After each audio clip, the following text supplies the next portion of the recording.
It was incredibly important that we used our Constitutional Convention as a vehicle to showcase the fight that we have and to also show that we have solutions to this moment that we're in. We know what a strong economy for working people looks like and what we need to do to get there. C'est un plaisir d'être avec tout le monde de partout au Canada. On voit souvent nos amis du Québec, de voir notre pays au complet se rassembler pour arriver à des bonnes décisions. C'est vraiment un grand plaisir. I've met a lot of good people here. Being president for 7.5 weeks now, it's kind of been, you get thrown in the deep end and it's sink or swim, but you come here and you meet all these people that have done the same thing over the years and you know you're not alone and it's awesome. It really is. We have each other. We have this shield, our Unifor shield. And there is a reason we chose the shield as our symbol, because we protect each other.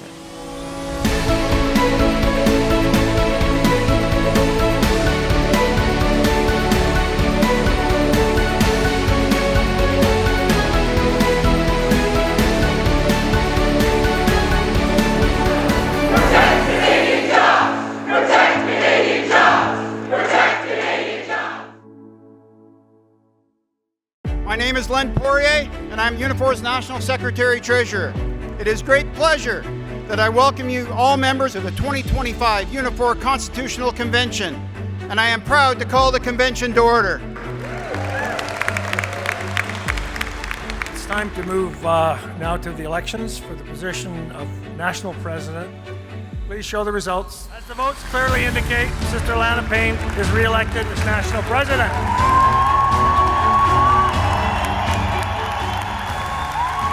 The entire team got re-elected. The work is just beginning for the very next term of this team. C'est dans cet esprit, avec conviction, honneur et respect, que je vous propose de confirmer Daniel Cloutier au poste de directeur québécois de notre grand syndicat Unifor. L'équipe de leadership actuelle a été réélue, puis a été réélue avec éclat, je dirais. Le taux des votes qui ont appuyé l'équipe actuelle est très élevé. Et ça, ça démontre qu'il y a une confiance entre l'ensemble du mouvement et le leadership. I'm also privileged and honored to be your Ontario Regional Director and be re-elected for another term. We have a lot of work to do, but know that we're just getting started. We have a new generation that we're inspiring, a new generation that's ready to be active and mobilized and engaged. We're here to work and to protect our jobs. It's incredibly humbling to stand for office and to put yourself out there, but that's because we care. We want to make sure that we make a better union. And of course, we know we can't do it alone. So to go through a convention like this, the highest body in Unifor, to see the incredible work that we've managed to do, how we are so democratic and we debate and we have tough discussions, but we come out united, and then we come out with a united leadership team that's going to help continue to set the fire, because we've got important work to do over the next 3 years. Quand on est tous ensemble pour justement, la campagne Protégeons nos emplois, c'est un moment fort aussi, parce qu'on a tous le même but, là. On a tous le même but que, comme des entreprises qui sont fermées, qui sont délocalisées aux États-Unis en ce moment, c'est pas ça qu'on veut. Qu'est-ce qu'on peut faire, pan-canadien, pour s'aider entre nous? Ça aussi, émotionnellement, c'était quelque chose. We are going to do whatever it takes to protect Canadian jobs from the clutches of Donald Trump.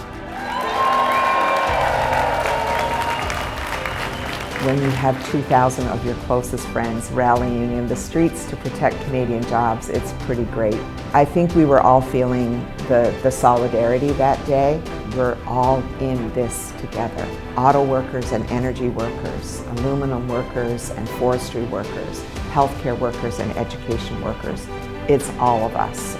Ce sont donc les travailleuses et les travailleurs qui devront, encore une fois, sauver notre économie, notre pays, encore une fois, avec notre sueur, notre sang et nos larmes. We are in the middle of a housing crisis, and the forestry sector is crucial to our ability to build ourselves out of it. The forestry sector is integral to Canada and our everyday lives. Forestry builds our homes with the best lumber in the world.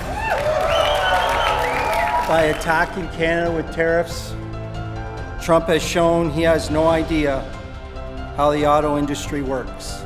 We've been building vehicles here for 120 years.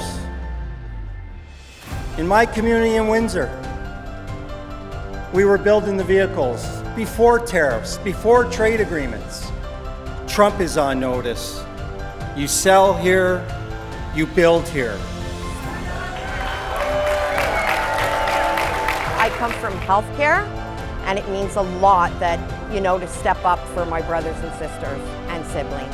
If people lose jobs, then there's going to be no funding for healthcare. When we have a private sector that's not working well and not doing well, our public sector loses. Our education, our healthcare, that all falls apart when we don't have a good private sector economy. We are going to do everything that we have to defend Canadian workers, to protect Canadian jobs, and to make sure that our country stays strong and, yes, free. Solidarity with you.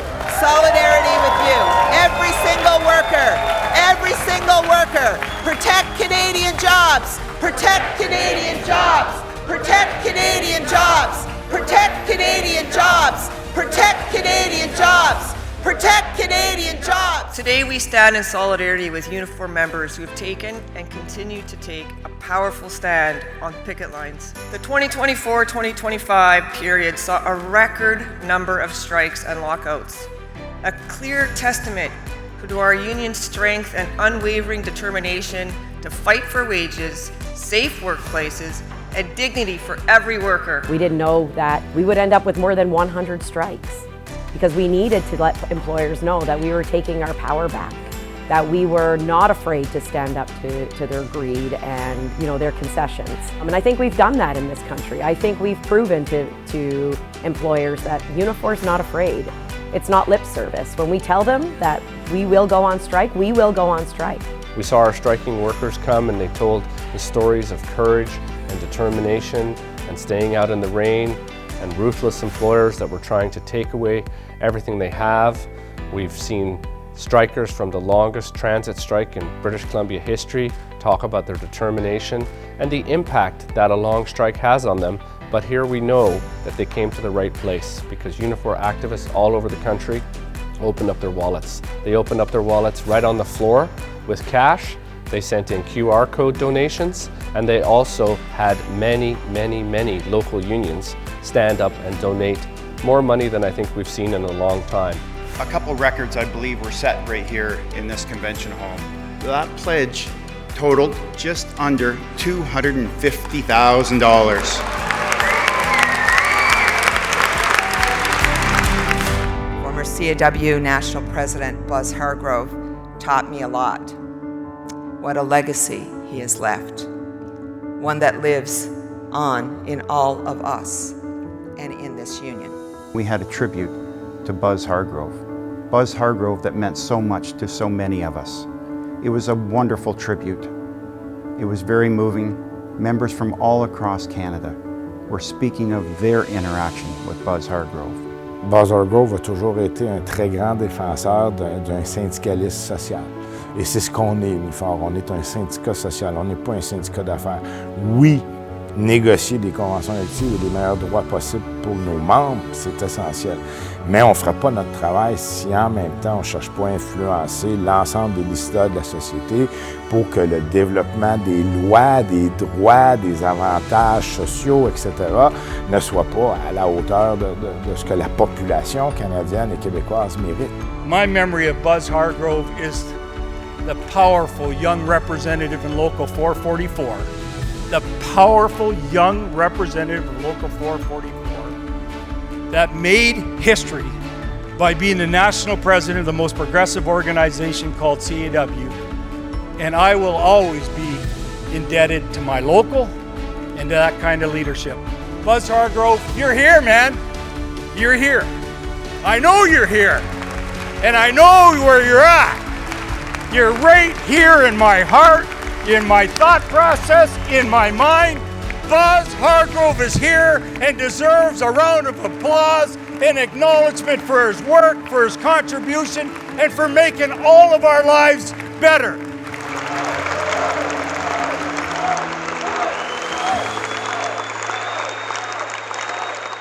It's mean a lot for me and for our colleagues in Gaza to be here and to receive this award from UNIFOR, Nelson Mandela Award. It's meaning a lot for us. I'm feeling pain, but I feel hope because we are feeling we are not alone with your solidarity.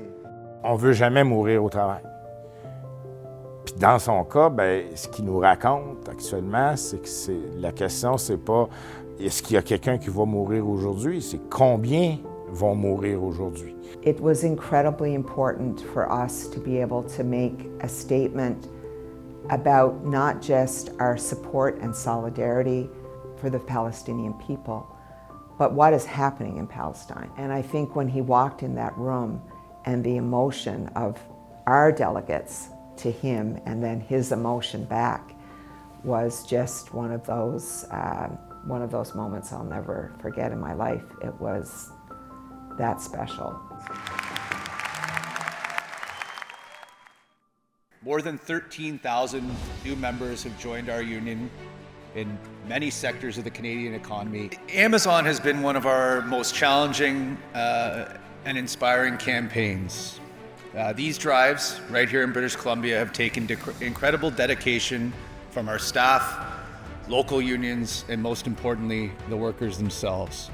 Their courage is what drives our movement and our organizing efforts. We are so proud and grateful to finally be a part of this amazing union. The hard work paid off and we are here today, and it's really a proud moment for us. And since I got the call that we got the certification, I'm just on the 7 clouds. Amazon tried some tricky things to prevent the union from coming in, but you know what? We won. We are victorious, and I am proud that we are under the UNIFOR banner, and I know that we will have this family behind us 100% of the way, and I'm so looking forward for the times to come, so I can't wait. I'm excited.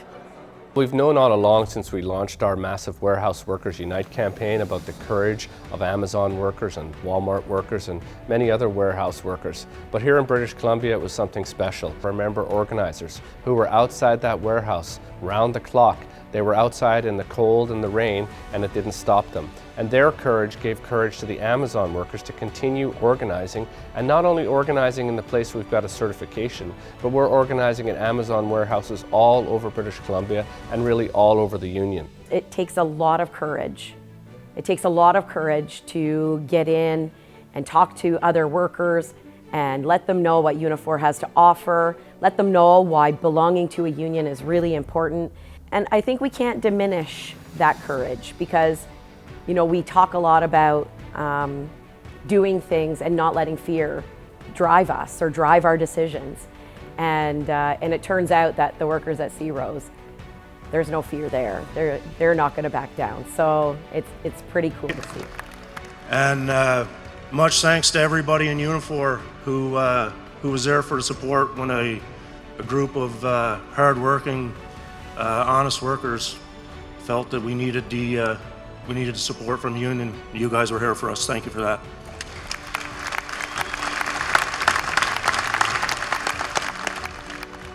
Thank you for the honor of leading this incredible, incredible Canadian union. A fighting union, a union that leads, a union that refuses to be complacent, a union that is determined to win for workers, a union that understands the challenges ahead of us, and that those challenges will be confronted by all of us together, because nothing less will do. When we fight, we can win. When we fight together, we win always. And we're going to do that every single day for the next 3 years, all of us together. Thank you very much. Solidarity always.